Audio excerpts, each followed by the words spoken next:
Tonight, how two workers stopped a man from robbing a convenience store in Broken Hill. And we take a look at Snowtown's revamped sporting facility built to promote the growth of women's football.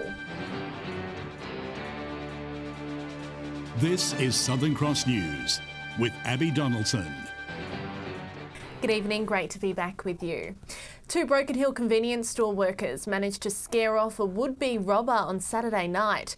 It's not the first time the Sunbeam Deli has been targeted by thieves. Our reporter Patrick Reinke has the details. At 8 o'clock, the Sunbeam Deli here on Brookfield Avenue would normally get ready to close up shop, but on Saturday night that wasn't the case. Shortly after the 8th hour, a man entered the store brandishing a shifting spanner. He then threatened the worker behind the counter and demanded cash from the register. A quick-thinking employee called out to the store's owner in the back room, who then confronted the man and told him to leave. The would-be robber left the deli empty-handed and fled the area on foot, with police arriving a short time later.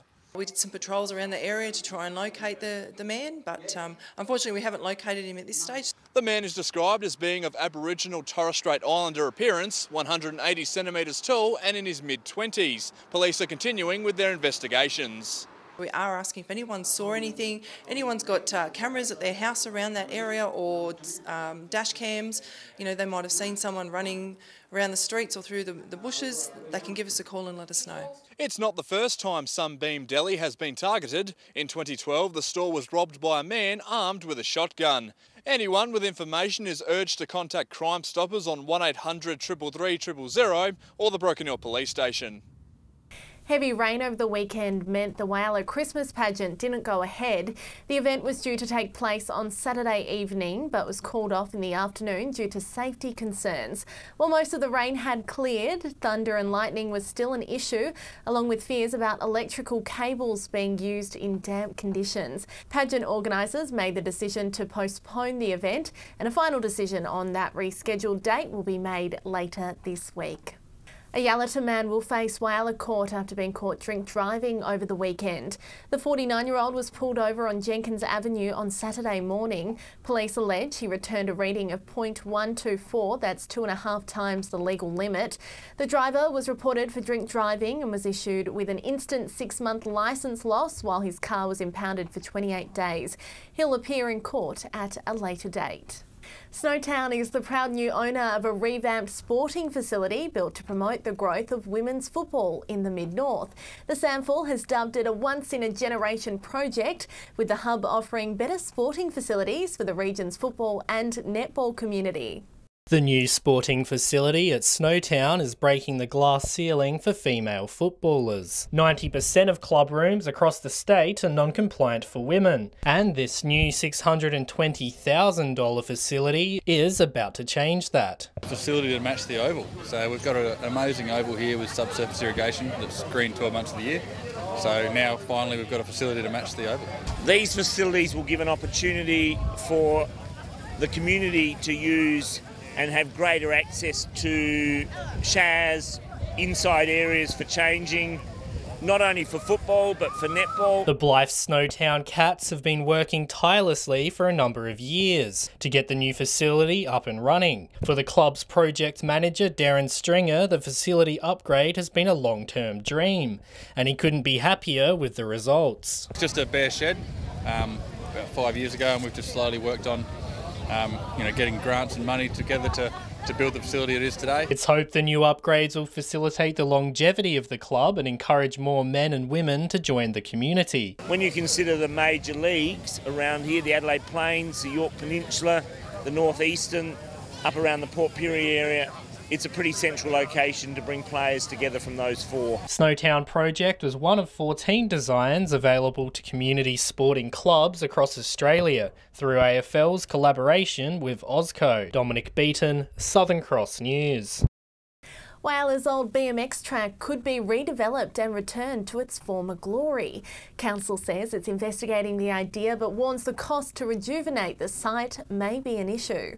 For generations of kids, the Whyalla BMX park was their playground. Weeds and native bush have overtaken the old site. However, there's still remnants of its former past on display. 15 years after it officially closed, council is looking into developing a modern park thanks to a social media campaign from locals. There's been a large number of people kind of jump on board this particular project and give really good feedback as you know, to how the project could progress. The redeveloped track would be open to the public and potentially could host competitions. Mr. Cayley has welcomed the input, saying ratepayers should be able to have their say on what projects council spends its money on. We're really heartened by that input and would encourage, you know, more community members to have a think about where they would like the council to start allocating funds. But before the green light is given, there's a kink in the chain. 15 years of neglect is showing in the area, with a massive amount of work needed to bring it up to scratch. The cost of that work will weigh heavily on whether council goes ahead with it. There is a reasonable amount of money required to resurrect this facility, but again, I think it's a, you know, in the scheme of our projects for Whyalla, it's a worthwhile project. John Hunt, Southern Cross News. It was a night of nights at the Port Lincoln Chamber of Commerce Business Excellence Awards, with long-standing and much-loved restaurant Del Giorno's taking home the major accolade at the gala dinner. A quick pose on the red carpet before the night got down to business. Almost 100 businesses and individuals were nominated for the 6 categories, and the whole community got involved with 7,500 online votes. So it really shows that people did really support the Business Excellence Awards tonight, and people love to recognise and celebrate excellence in business. The first award for the night going to Michaela Gower for her customer service. Initially I was a bit shocked, but overall very humbled and pleased to be here tonight representing the station. The Community Service Award went to Riding for the Disabled, while the Young Business Person winner was Rachel Hawkins, and Boston Bean Coffee Company named Best New in Business. And knocking off some big names in tourism, Going Off Safaris took out the Tourism Excellence Award. It's just an honour to be able to get this award, in particular over some outstanding other nominees. But the biggest award of the evening went to Port Lincoln's favourite Italian eatery, Del Giorno's Cafe Restaurant. For 16 years we've been there, and we've had great staff, a great team, and I think we've just been able to keep that consistency right through the whole 16 years. Casey Treloar, Southern Cross News. Still to come tonight, regional schools come together in Port Augusta to learn how 3D printing can solve problems around the schoolyard. Welcome back. Regional school students gathered in Port Augusta today to learn how 3D printing technology can solve problems around the schoolyard. And the technology is already making a difference, helping one local school kid with his cystic fibrosis. With 3D printing technology at their fingertips, these young problem solvers are driving change in their schools. The collaboration between the Department for Education and Makers Empire has developed an easy-to-use 3D modelling software. We've now worked with thousands of schools around the world, helping teachers and students use 3D technologies in ways that help develop design thinking and problem solving. Students develop designs on the computer, which are then sent to the printer to build the plastic ideas, which range from pencil holders to extraterrestrial creatures and even iPhone covers. We've been studying space this term, so we built different vehicles, rockets or animals to live on another planet in our solar system. Ideas moving into medical territory, as students helped a classmate with cystic fibrosis who had trouble drying out his equipment for treatment. The students came to him with different prototypes that he tested, and then they made changes and tweaked their designs until they'd solved that problem for him. It gives them an extra opportunity to see how what they build can go real life purposes, which for them is really important. Schools from Kimber, Coober Pedy and Woodner were all involved in today's showcase. Organisers say 3D printing is a new way to get kids excited in STEM learning. Hands-on learning to solve problems that really matter. Garth Burley, Southern Cross News. One of Broken Hill's biggest calendar events is set to be a whole lot better in 2019. The committee for the annual St Pat's race meeting has teased a few new additions to the popular race day. Saddling up for a bigger and better St Pat's. And by making it better, and better quality, we're going to attract more people to our event. Broken Hill's St Pat's race meeting is a little over 3 months away, and the committee has been in preparation mode. Most of the work for us happens in the last 3 or 4 months of the year before. Mr Schmidt says the race club is looking to make St Pat's stand out among all the other country race days on the calendar. He thinks they've had a breakthrough, drawing inspiration from the Broken Hill Festival. We're going to borrow a little bit of that with our event. Now, I'm not going to say too much tonight, but people will see over the next couple of months what we intend to do, and I can guarantee you no other race meeting in Australia will have what we will have next year. Other improvements include sealing the footpath to the front gate from the drop-off area and increasing the shade for general racegoers. More food selections are also in the works. People are saying we want to be able to get a pork burger or a beef burger, we want to be able to get slices. So we'll introduce that next year for people going to the races. Mr Schmidt is encouraging locals and those from away to visit the St Pat's Facebook page to stay up to date. All of our major announcements will come through our Facebook page. So if people wish to attend St Pat's 2019, the 16th of March, St Pat's Facebook page is where they'll get all the information. Patrick Ryankey, Southern Cross News. The Mid-North has hosted a sample exhibition match to mark the entry of 2 new sides into the Women's League. Players from the Western Torrens Eagles and Central District squared off at Snowtown Football Oval. 2 of the state's most prolific football clubs have written a new chapter in the history books, the introduction of their new women teams. The SANFL brought the winter football weather to Snowtown, duking it out in front of a crowd of excited locals. We've got Central District and Woodville West Torrens are going to play a Sanford W trial game today.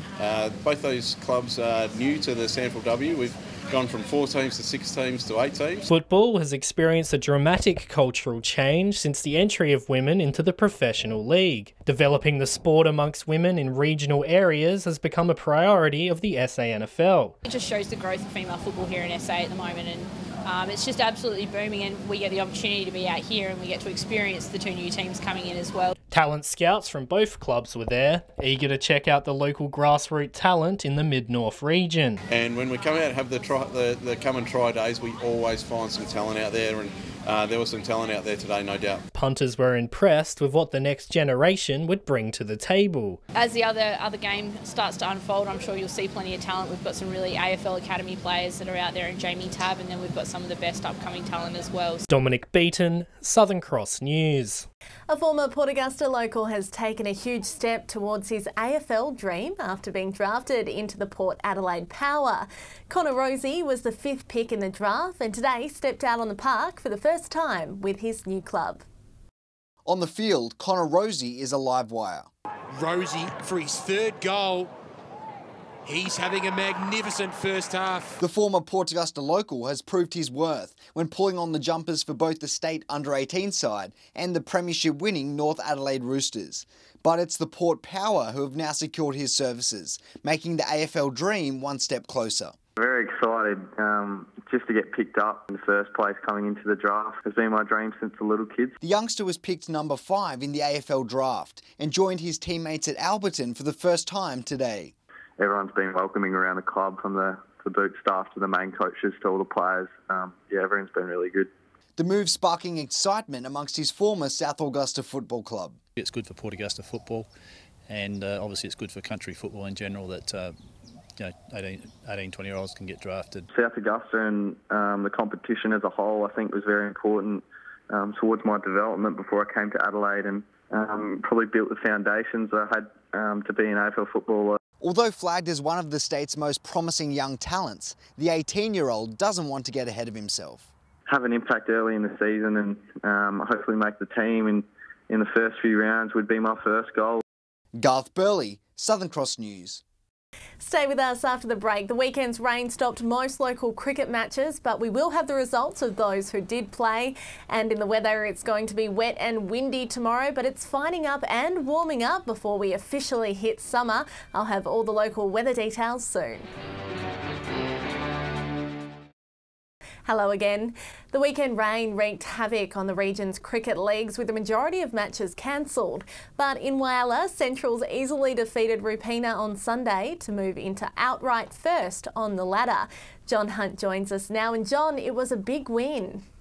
Yeah, it was, Abby. Rapina had been the biggest improvers in 2018, but this would be their toughest test, a match against a reigning premier. Batting first, the Roos made a competitive score, but their bowlers were no match for the experience of Central. Central sent Rapina into bat first on a pitch that had taken on some water the previous day. They made plenty of runs and rotated the strike consistently, putting pressure on the Central bowlers. But the Roosters took regular wickets to bowl out Rapina for 209, which on paper looked a tough chase. In reply, Centrals were clinical. Brad Smith and Josh Ackland put on 124 for the first wicket in a brutal batting display. Smith would finish 85 not out, as the Roosters chased the target down with 8 overs to spare, reminding the comp why they've made nearly 20 straight grand finals. Over in Broken Hill, 112 from Jared Paul guided Central to a win over West, while a fiver from Jordan Vella helped North to a clinical win over South.